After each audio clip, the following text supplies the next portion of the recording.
Zanou, tu as abordé rapidement quelque chose tout à l'heure sur lequel on voudrait revenir. Tu évoquais l'idée d'un mémoire qui soit peut-être plus plastique, Ouais. plus sous forme de pièces. Et par exemple, Lise, toi, t'en penses quoi? Si tu avais eu cette occasion-là d'être dans un mémoire plus plastique. Et en fait, pour moi, le mémoire, il y a vraiment cette vocation, c'est un texte écrit, hein, on partage, on explique son travail.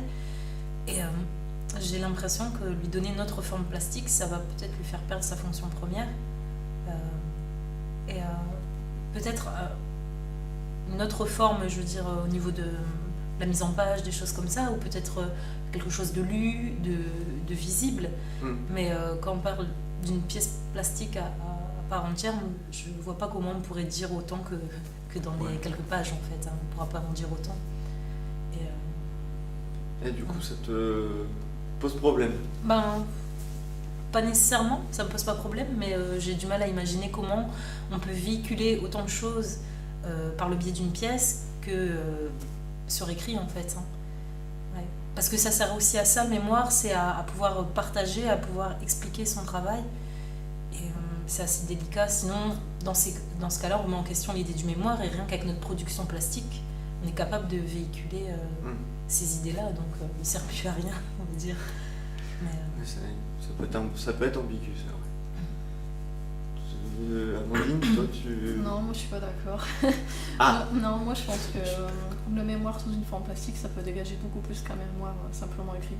Je pense que ça peut vraiment dégager, je sais pas, de l'émotion, enfin quelque chose de particulier chez quelqu'un, et peut-être transmettre plus si ça a une autre forme.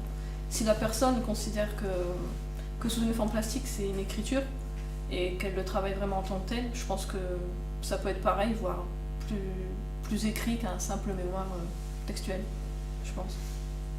Est-ce que ça devient pas un livre d'artiste? Parce qu'on nous fait travailler là-dessus en troisième année. Ouais, je sais, mais ça peut être un livre d'artiste, mais ça peut être une vidéo, ça peut être un site internet, ça peut être plein de choses. Ouais. Moi, je pense. La forme est pas fixée comme. Oui, je trouve que c'est ça aussi, c'est un peu différent, c'est un peu compliqué parce que le mémoire, on a juste demandé quelque chose d'identique. Parce que notre travail plastique, c'est vraiment très, très difficile de trouver, enfin, je veux dire, faire quelque chose d'identique parce que c'est complètement très, très différent un et l'autre. Donc, la mémoire, justement, c'est quelque chose pour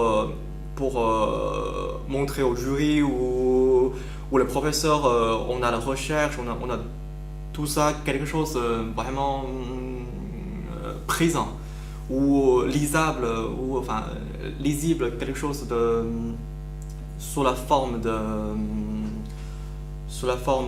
pour tout le monde. Donc pas seulement pour des gens qui arrivent à rentrer dans votre pièce. Ouais. Je comprends. oui, puis c'est vrai que j'ai le souvenir quand j'ai passé la soutenance de mémoire, au niveau du jury, il n'y a pas nécessairement que des artistes. Il y a des gens, par exemple, il y a un doctorant, donc c'est des gens aussi qui n'ont peut-être pas la même sensibilité, et donc c'est peut-être nécessaire d'expliquer les choses, on va dire, de façon plus terre à terre. Mais c'est vrai que pour moi, je reste dans l'idée que ça peut tout à fait être lu, même comme présenté par vidéo ou d'une autre manière. Mais c'est vrai que juste quand je pense à une pièce plastique, enfin, c'est peut-être aussi parce ça reste assez abstrait, on n'a pas nécessairement la même définition, et c'est peut-être moins juste, on va dire. Et d'ailleurs, je me permets de rebondir. Toi, quand tu as fait ton diplôme, tu avais une soutenance de mémoire qui était complètement coupée de ta soutenance de ton diplôme. Oui. Et il y a eu des écoles, c'est Pierre Mercier notamment, qui en parle dans l'entretien vidéo qu'on a fait avec lui, qui lui a demandé à ce que ça soit en fait la soutenance mémoire juste avant la soutenance diplôme, le diplôme. Et si on t'avait proposé ça, de passer vraiment juste avant, tu passes ta soutenance mémoire, et puis juste après, sans pause, tout de suite tu passes à ton diplôme aux pièces. Qu'est-ce que on t'aurait proposé ça, t'aurais accepté, Oui, mais j'aurais eu l'impression de dire 2 fois la même chose. Parce que dans mon mémoire, je parle de mon travail. Donc, quand j'ai soutenu, presque pendant 1 heure devant ce jury, le jour du diplôme, j'ai papoté aussi pendant 1 heure et j'ai eu l'impression de dire la même chose. Et en plus, ce sont les mêmes personnes. Donc, elles ont juste le temps d'un mois de préparer des questions un peu... parce qu'elles ont lu votre mémoire et elles ont le temps d'y réfléchir pour le jour J. Mais vraiment, le fait de parler de son travail dans le mémoire, ça se ressemble, c'est un peu un entraînement avant diplôme. Mais en même temps, si on se casse la figure à la soutenance, après, on n'arrive pas serein le jour du diplôme, et c'est ça le problème aussi. Mais je pense que le passer en même temps, c'est peut-être une bonne idée. Moi, c'est ce qui m'aurait plu. Surtout que maintenant, justement, on est dans des formes où peut-être le mémoire part pas directement pas de manière frontale de notre production, quoi. Vous en pensez quoi, vous, de cette idée de dire la soutenance juste avant le diplôme, Clément? Voilà, moi, une soutenance, je ne serais même pas capable. Pardon? Une soutenance, comment, je sais pas. En gros, on raconte ce qu'il y a dans le mémoire, alors, dans une soutenance. Ouais, c'est ça. Parce que je sais pas ce que c'est, non? Oui, c'est ça. Ouais, mais ça, est-ce que ça. C'est bizarre, quoi. Je suis dans une petite pièce, il y a 5 personnes assises devant toi, et ils ont tous un exemplaire de ton mémoire, et toi, tu dois en parler. Pourquoi tu l'as écrit? Tu parles un peu du... Tu as l'impression de le lire sans l'avoir sous les yeux. Et l'idée de passer un oral comme ça, l'oral de ce mémoire juste avant ton diplôme, ça te... Tu sais pas. C'est loin, mais de... Je sais pas, de parler à l'oral quelque chose d'écrit, déjà ça doit être un exercice très difficile, parce qu'il y a des choses qui sont... Vraiment, elles sont sur la forme écrite. Je sais pas, c'est pas forcément... Si c'est un texte poétique, si c'est... On raconte, je sais pas, on peut raconter des choses intimes, des souvenirs, des rêves, n'importe quoi. Ou raconter un processus précis pour une pièce, rendre compte à l'oral après, enfin... Ça doit être... Ça me paraît... Déjà rien que ça, toi, la soutenance, ça te pose problème? Ouais, enfin... quelque part, ouais, je sais pas. Si... On parle d'un livre, quoi. C'est un exercice auquel je sais pas... J'ai pas pensé encore. Mais comme le mémoire est souvent assez référencé, après on vous pose aussi des questions par rapport à ces références, à ces artistes, à ces choses qui vous ont inspiré. Mais c'est vrai que c'est aussi pour attester de l'écriture de... Voilà, je pense aussi. Hein. Mais c'est vrai que si ton mémoire intègre des choses plus poétiques, plus oniriques, pour en parler après devant un public, c'est peut-être plus délicat. C'est plus délicat. Ouais. La forme écrite permet de rendre ça accessible des fois. Ouais. Et vous qui avez commencé votre mémoire, l'idée de faire la soutenance juste avant le diplôme, pour, contre, ça vaut... Je pense que comme beaucoup, on se dit que ça fait double stress, forcément. 2 exercices à la suite différents comme ça, c'est pas forcément facile. Bon, après, le diplôme est pas facile, donc c'est peut-être le jeu aussi. Après, ça permet de voir aussi comment on en est arrivé à l'accrochage, quoi. Peut-être. Ça peut peut-être faire un bon déroulé de l'évolution, justement, de notre diplôme en passant par nos recherches sur le travail parallèle. Et toi, Zenio? Soutenance, c'est soutenance. Je trouve que ça aussi, c'est bien, c'est une sorte de diplôme, un exercice avant le diplôme. Donc tu prépares un peu des recherches, tu parles avec les jurys, tu prépares le concept ensemble avec tes recherches. Donc pendant le diplôme, tu seras prêt. C'est vrai que le fait de l'avoir fait, je sais plus, peut-être 1 mois avant la soutenance, ça permet d'avoir un premier contact avec ce jury qui est le même que le jour du diplôme. Ça permet de se rendre compte, de se dire c'est des humains. Ça va aller, et le jour du diplôme on est déjà plus serein parce qu'on a eu ce premier contact, et on peut aussi un peu cerner les gens de cette façon là, et peut-être le voir comme un exercice. Je trouve ça rend très plus humain. C'est vrai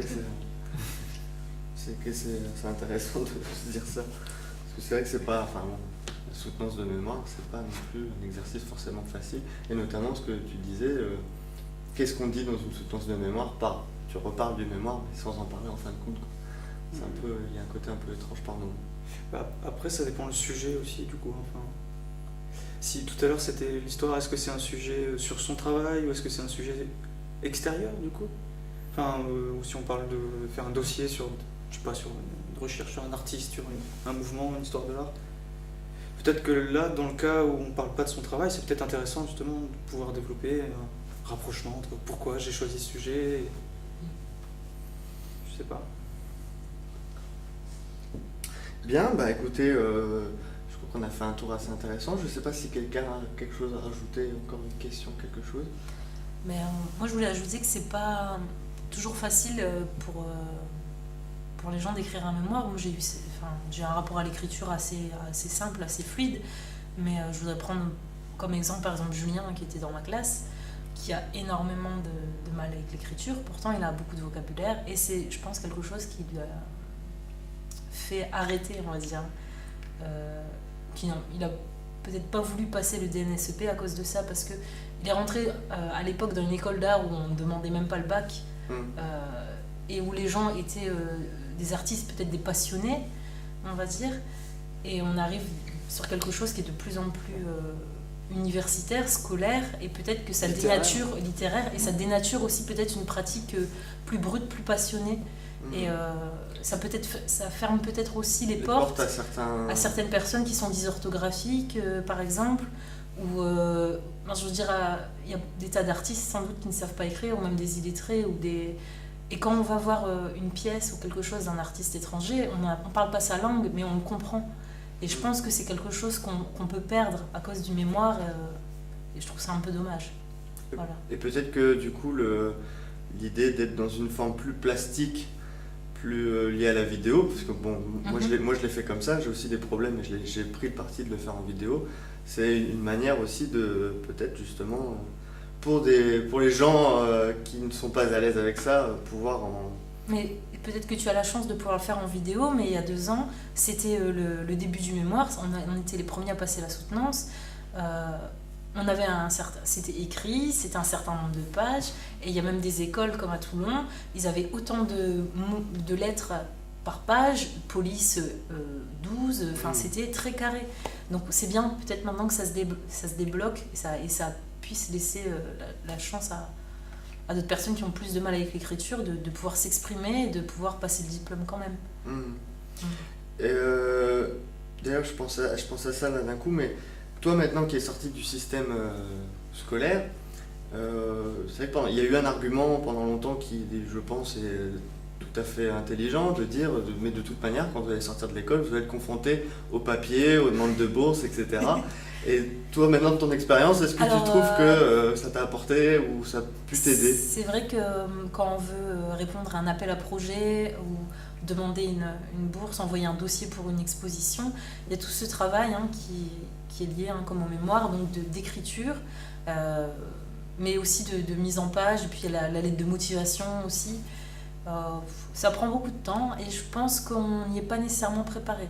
Je pense qu'on passe 5 ans en école d'art et il faudrait peut-être un peu plus, après je sais pas, peut-être que maintenant ça a changé, un peu plus d'accompagnement dans l'idée de comment créer un dossier de travaux, comment diffuser sa pratique, comment partager, parce qu'en fait il manque quelque chose, c'est la communication. C'est vraiment, on se rend compte que il y a la création, la production, mais tout ce qui est prendre en photo, écrire un texte, les dimensions, diffuser, que ce soit sur un blog par un dossier qu'on envoie, c'est vraiment une grosse charge de travail, vraiment. Et on n'en est pas nécessairement conscient en fait. Et est-ce que tu trouves que la rédaction de ton mémoire que tu as fait en DNSEP a pu t'aider? Oui, moi ça m'a aidé, mais après je parle de mon travail dans mon mémoire. Si, comme Clément qui explique, moi cet artiste me plaît, je parle de ça, j'intègre un poème, là je suis pas certaine que ça puisse servir. Ouais.